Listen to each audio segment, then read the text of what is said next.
अभी मजा तो आएगा भाई ना। हाँ वार्ड साहब बोलो। वो खाली है आमे के गाछ रखवारी होई।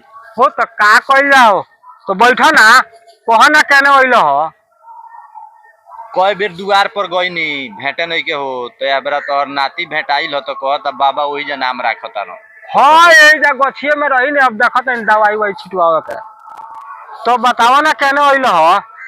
अइला ही तारा लगवा जे वोट नियर आए वाला बा, इलेक्शन जब आवे वाला बा मुंह पर बा, तो ध्यान वान तो नहीं दी हो जो वार्डवा हमार छिनाए ना। हाँ तू खूब कइले बाड़ा। हम बहुत कइले बानी। हाँ हाँ जौनो सवेरे सझिया नल जल में पानी एक लोटा आ जात रखनु, ओकरो के सब औं लगा के बोन कइले रहत है, थू पियोइबो मत करो। तोहरा ओइसन वार्ड के वोट दिया हो। टाइम टेबल से पानी देता नहीं हम। हाँ हाँ हाँ तोहरा ओइसन वार्ड के वोट के ना दी।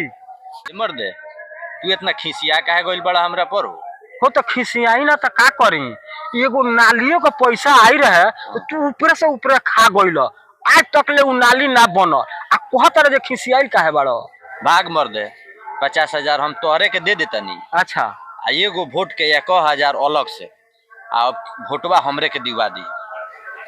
ना हो ना फरियाई, पुरन के वार्ड काले हमरा से 1,000 एगो वोट के दे के गइल। 1,000 हाँ पुरनका वार्ड जिन्हार रहल हाँ हाँ तो 1,200 हमरे से ले ली है एगो वोट के। 1200 हाँ हाँ आ 50,000 हमरा के। तारा के 50,000 ए मर्द तब तू टोंकी या मोटर हाँ सारा ले के कबाड़ में बेचियो दबा नु, तबो हम वोटवा तोहरे के लोगवा से दिवाएम आ तोहरे के जिताएम। तू जा आराम से कान में तेल डाल के सुत रह।